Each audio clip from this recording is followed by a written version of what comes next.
L'initiative qui suit, j'en suis sûre, va vous donner des idées à tous. Soit vous êtes élus, soit vous êtes parents, soit vous êtes les deux. Ce maire a lancé un défi fou. Il a voulu faire en sorte que les enfants dans son village vivent exactement, dans sa ville, vivent exactement comme lui vivait quand il était petit. Et donc il s'est dit, pourquoi les mômes ne vont pas à l'école à pied ou à vélo? À cause des routes. Non, ça suffit pas, je vais me débrouiller avec ça. Je vous demande d'accueillir Patrick Barbier, le maire de Muttersholtz.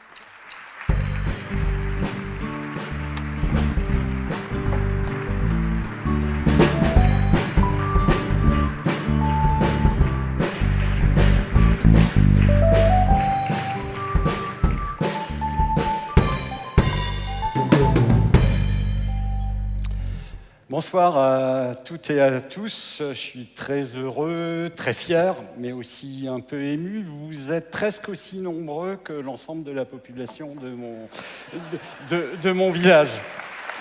Merci. Alors, je vais démarrer par une petite question sondage. Qui, enfant, se rendait à l'école primaire à pied ou à vélo ? Presque tout le monde, super, je ne m'attendais pas à ça. Je pense que si on refaisait l'exercice avec vos enfants et vos petits-enfants, malheureusement, le résultat ne serait pas aussi probant. À l'appui, un sondage de l'IFOP tout récent, vous voyez que la marche à pied et le vélo sont devenus minoritaires, alors qu'en 1980, on était à 60%, presque plus que le double. La grande raison, toujours un sondage le dit, c'est le sentiment d'insécurité, notamment d'insécurité routière pour les parents. Et donc, je vous emmène dans mon village, en Alsace, c'est pas très loin d'ici, 2h30 de TGV, au bord d'une rivière qui s'appelle l'Ill. C'est la deuxième grande rivière qui traverse l'Alsace après le Rhin. Et puis on va remonter presque 40 ans en arrière. J'arrive dans ce village comme jeune instituteur. Comme tous les enseignants, je suis obligé de faire de l'éducation civique. Ça tombe bien, je suis sportif, donc je suis motivé. Et ce qui tombe bien aussi, c'est que l'école est à 100 mètres du gymnase. Mais ça, c'est en théorie, parce que dans la réalité, il faut faire un grand détour, c'est 4 ou 5 fois la distance. Il faut marcher sur des trottoirs qui sont symboliques, et en plus sur lesquels les voitures se stationnent, spécialité très, très, très française. Et la route départementale, c'est 8000 véhicules jour. Donc, résultat, on ne va pas si souvent que ça au gymnase. Entre-temps, là, je change de métier, pas pour cette raison. Et quand je reviens dans l'école de mon village, c'est en 2008, je viens d'être élu maire, et je constate que le garage à vélo que j'avais connu débordant de vélos est à moitié vide. Et donc, secrètement, je me dis, ça, c'est un objectif et un indicateur que je me donne de le remplir à nouveau. Alors, bien sûr, l'idée, c'est le vol d'oiseau là que vous voyez. J'avoue que j'étais, même moi-même, je suis un optimiste invétéré, mais j'avais des doutes quand même, mais je fais partie des personnes qui pensent qu'on est en échec que quand on n'essaye pas. Et donc avec un de mes adjoints, on prend notre bâton de pèlerin, et première opportunité, la vente d'une maison. On se déclare tout de suite candidat. L'affaire se fait, on achète le terrain et la maison. C'était une dame qui partait à la retraite et les enfants ont été rapidement d'accord. On divise la parcelle, on se garde juste à peu près 4 mètres de large. On revend la maison à un jeune couple qui en a fait une magnifique rénovation. Première étape. Voilà, vous avez le passage. Deuxième étape, alors là, il n'y a pas de vente en jeu. C'est un jardin de monsieur et madame Léon Dille, un magnifique jardin. Et donc là, la question, c'est de le traverser. Donc là aussi, j'y croyais pas trop. Je vais voir Léon Dille. Et là, vraiment, le coup de bol, c'est un ancien gymnaste. Donc tout de suite, Comme quoi, souvent, les choses se jouent à peu de choses. Tout de suite, a priori favorable, mais il me dit, j'ai 75 ans passés, il faut en parler avec mes enfants. Et donc, là, lors de la réunion avec les enfants, on abat, avec mon adjoint, on abat la carte de l'urbanisme. Tous les maires présents le savent, hein, c'est le PLU, c'est une des prérogatives du conseil municipal. Et donc, le deal que je propose à Léon Deal, pardon, je ne pouvais pas m'empêcher de faire le jeu de mots. Non, mais elle est bonne. Hein. Merci. Elle est validée. Merci. En contrepartie du passage, on propose la constructibilité d'une partie du jardin. Bien joué. On a sorti le crément assez rapidement. Hein. Là, ça n'a pas fait un pli. Là, vous avez la photo aérienne. Ça fait quelques années maintenant que c'est comme ça. Monsieur et Madame Deal sont très contents de voir, c'est des gens très sociaux, sont très contents de voir les enfants, et les enfants sont très contents de traverser le jardin. Quand je dis les enfants, il y a des adultes, bien sûr, aussi. Troisième étape, ça, c'est pas la plus simple, c'est une placette en indivision. 4 copropriétaires. Là, je peux vous dire que ça a valu un certain nombre de réunions, de discussions, de dialogues, et au final, on y arrive de manière générale. Je crois qu'il faut qu'on remercie toutes ces personnes qui ont été capables de mettre l'intérêt général avant les intérêts particuliers. Et voilà, on y est. Alors vous allez me dire, 100 mètres en 10 ans, pour un truc qui marche. Merci.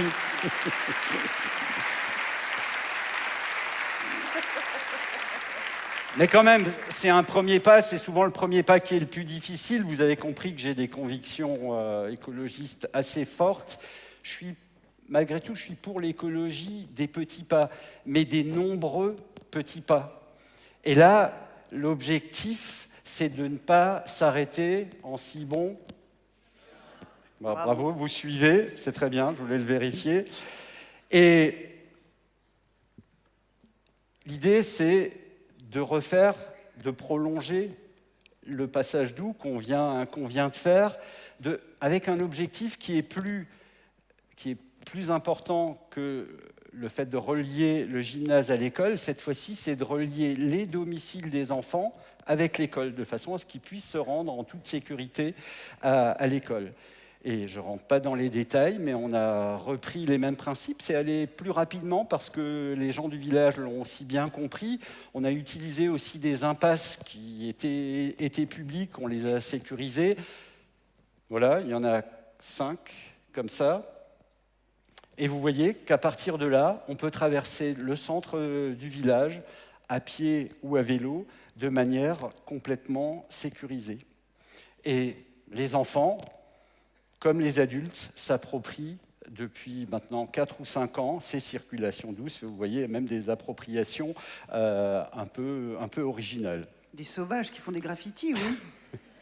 C'est ça, mais c'est tout à fait bienvenu. Et donc, l'indicateur dont je vous parlais tout à l'heure, le garage à vélo, le voilà, on l'a doublé de surface, et vous voyez, il est plein à craquer. Alors là, je ne résiste pas de vous raconter une petite anecdote. Il y a 2 ans, l'école participe à un défi qui s'appelle « À l'école, j'y vais ». Et donc, une des professeurs des écoles, qui est aussi mon adjointe, me téléphone et me dit « Patrick, tu ne vas pas me croire, mais aujourd'hui, il y avait 129 élèves qui sont venus à pied, à vélo et à trottinette. » Et moi, je savais qu'il y avait 140 élèves, donc je lui dis « Donc, il n'y en a que 11 qui sont venus en voiture. » Elle me dit « Non, il y avait des absents. »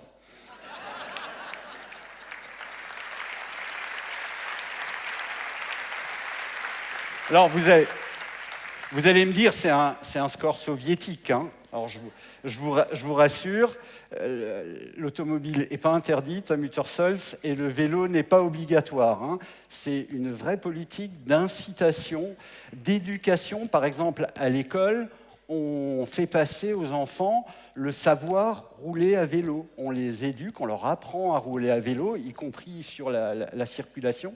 Les élus, on montre l'exemple aussi. Moi-même, mes adjoints, mes conseillers municipaux, on se promène beaucoup à vélo dans le village. Et vous allez voir, on met même la signalisation dans le village juste. C'est un peu symbolique, hein, mais c'est pour montrer qu'à vélo ou à pied, finalement, on va aussi vite qu'en prenant sa voiture. Troisième étape, vous voyez qu'on a réalisé une espèce de réseau sanguin du centre du village. Maintenant, il manque le cœur, la pompe qui va actionner les mobilités. Muttersholtz, vous le voyez sur cette photo aérienne, est un village-rue articulé autour de 2 départementales. Les services et les commerces sont très dispersés le long de ces départementales. Par exemple, la boucherie est à presque 1,5 km de la boulangerie. Et donc, notre vision, notre volonté, c'est aussi de créer un nouveau cœur de village. Et pour ça, on emploie la même méthode du dialogue, de la participation implicative. J'ai bien aimé l'expression de mon collègue. On fait un peu la même chose. Et alors ça, c'est une idée des citoyens, la halle de marché, pour installer le marché au cœur du village. La rénovation d'une salle de spectacle, qu'on a appelée la salle des synergies, parce que c'est une ancienne synagogue. Au passage, vous savez ce que ça veut dire étymologiquement, synagogue? C'est lieu où l'on rassemble. C'est le même préfixe que synergie, que symbiose, que syndicat. C'est le lieu où on rassemble. C'est toujours le cas. La salle de gym dont je vous parlais, on en a construit une nouvelle avec un club de gym très dynamique, plus de 500 membres, plusieurs enfants qui sont maintenant au niveau national. La convivialité, comme partout en France, bien sûr, c'est absolument indispensable dans le village. Et vous voyez que la halle de marché est un magnifique écrin pour ces moments de convivialité. Et à Muttersholtz, on n'oublie pas la nature. On n'est pas capitale française de la biodiversité en 2017 pour rien. Et donc même au cœur du village, on renature les espaces. Là, on a créé un parc avec les enfants. Vous voyez que les enfants, l'école organise l'école du dehors. Et donc, ils viennent régulièrement, une demi-journée au moins par semaine, travailler dans le cœur de village, dans le nouveau parc. Et dans ce nouveau parc, on fait bien sûr aussi des aires de jeu pour que les enfants puissent y venir après l'école, pendant les récréations. Les cours de récréation s'y passent souvent. Et bien sûr, on essaye de faire des aires de jeu originales, en matériaux naturels, sans plastique, sans béton. C'est une blague, hein. C'est justement ce qu'on veut éviter. L'aire de jeu, la voilà. Vous voyez, le résultat...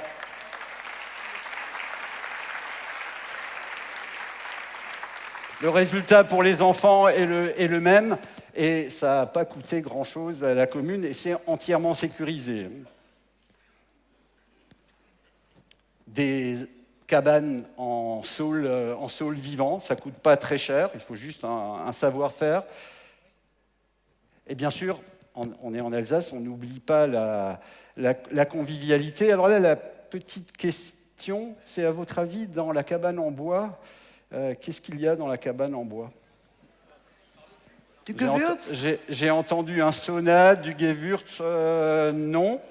Alors je vous aide. Les toilettes? Je vous ai dit, on est en Alsace. Alors en Alsace, en hiver, la convivialité, c'est autour de la choucroute. En été, c'est autour de quoi?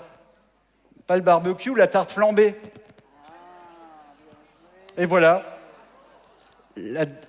La citoyenneté d'implication, la voilà. Alors là, c'est les citoyens qui l'ont proposé, l'ont conçu et l'ont fabriqué. Ça n'a pas coûté 1 centime d'euro à la commune. Un four à tarte flambée, vous voyez, en terre-paille. Et aujourd'hui, les groupes associatifs et familiaux peuvent, à tour de rôle, réserver le four et venir faire des tartes flambées.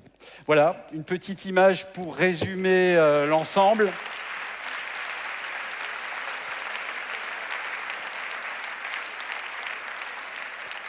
Vous voyez le parc, vous voyez les différents bâtiments, vous voyez les circulations douces qui aujourd'hui ont pris toute leur ampleur. Voilà, il me reste à vous proposer de venir chez nous. Vous êtes tous les bienvenus, déjà pour vérifier ce que je vous ai dit, pour passer un bon moment. Je vous rappelle qu'on n'est pas loin de Paris, 2h30 de TGV. Donc pour venir découvrir notre île au trésor, qui est aussi notre île aux enfants. Je vous remercie. Restez là, Patrick.